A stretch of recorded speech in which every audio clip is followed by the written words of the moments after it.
Magic taking on the defending NBA.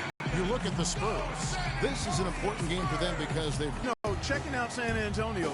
They've had a down year so far by their standards. San Antonio. Maurice Harkless is checked in for Orlando. Well, Spurs head coach Greg Popovich, so smart. A little tight-lipped with the media. Maybe that's the reason why. On the court for Orlando, Oladipo and Harkless at the 2 and the 3. Harris at the 4, Vucevic in the middle, and it's Payton in at the 1.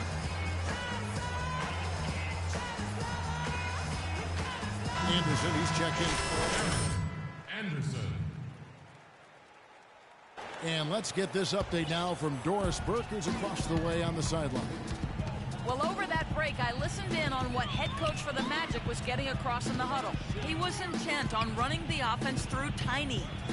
Coach putting the pressure squarely on his shoulders by asking him to be the key man in the offense. It's not something they ask of him every game, but when they do, he can usually handle it.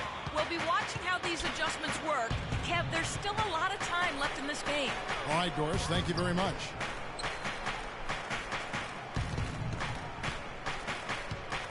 Six to shoot. And Splitter pulls it down. Popovich back in the 70s, toured Eastern Europe and the Soviet Union with the U.S. Armed Forces team. He speaks Serbian and Russian. Yeah, no surprise that, Kevin, given his experience abroad, that he helped make the Spurs real trendsetters as far as international scouting. Parker with it. Now guarded by Anderson. Duncan left side.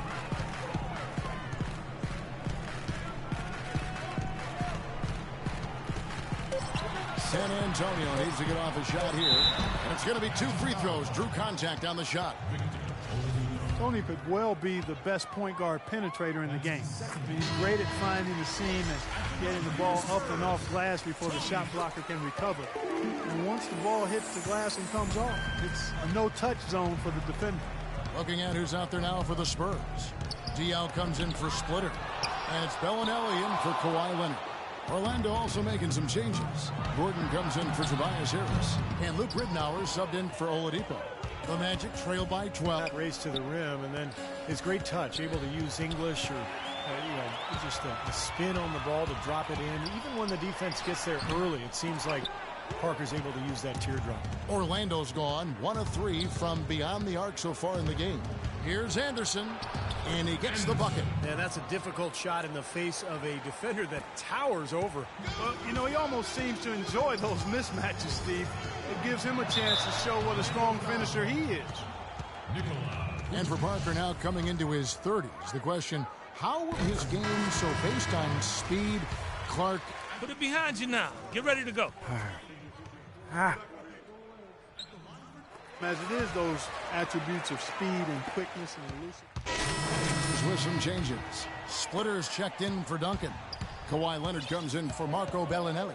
And it's Ginobili in for Daniel Green. So Orlando going with an almost entirely new group here. Channing Frye's checked in for Vucevic. Tobias Harris comes in for Gordon. Payton, he's checked in for Evan Fournier. And it's Anderson in for Luke Ridnour.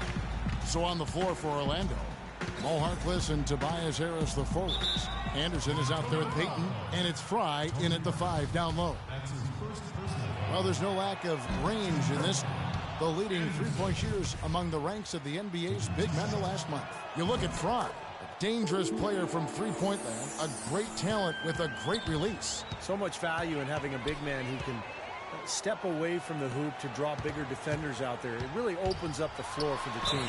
Yeah, I think it makes it easier for everybody when you've got a guy who's capable of spacing the floor because of his accuracy from three-point land. And an important part of every team's game, a look at the hustle stats for San Antonio. Well, I think the defensive aggressiveness on display here has caught him off guard, playing airtight defense and coming up with the steal. Well, the other thing they've done well is getting after shooters. They've closed out well, and they've really blocked a lot of shots in the half. Leonard with the ball. 14 points from him the last game against the Clippers. Ginobili, that's for 2. No good on the shot, a bit long that time. He's one guy the defense is not afraid to leave open from that range, and for obvious reasons. Deep 2 from Anderson. San Antonio with the rebound. Ginobili's got his third rebound tonight. Leonard dishes to Parker. Splitter. Oh, and it looks like that's going to be a goaltending call. Yep, that's it. So they'll get the basket. He almost got to that shot in time, but not quite. You can't touch the ball once it's on the way down. Here's Anderson. Drops it in from 14 feet away. Anderson's got 4 this quarter. San Antonio's gone 5 of 8 from three-point land. 15 points and a deep ball for them tonight. Parker kicks to Ginobili. Lots of room. Good as the jump shot falls. Ginobili's got 15. You know, he started out hot, and he's only gotten hotter. He could be in for one of those games. And Anderson gets it to go. Here's Parker. He had a 12-point outing in their last game against the Clippers. Yeah, he picked his spots in that game, too, Kevin, because I thought he not only did a nice job scoring, but setting up his teammates as well. Here is a screen on Ginobili. Again, the Magic score. That was an outstanding.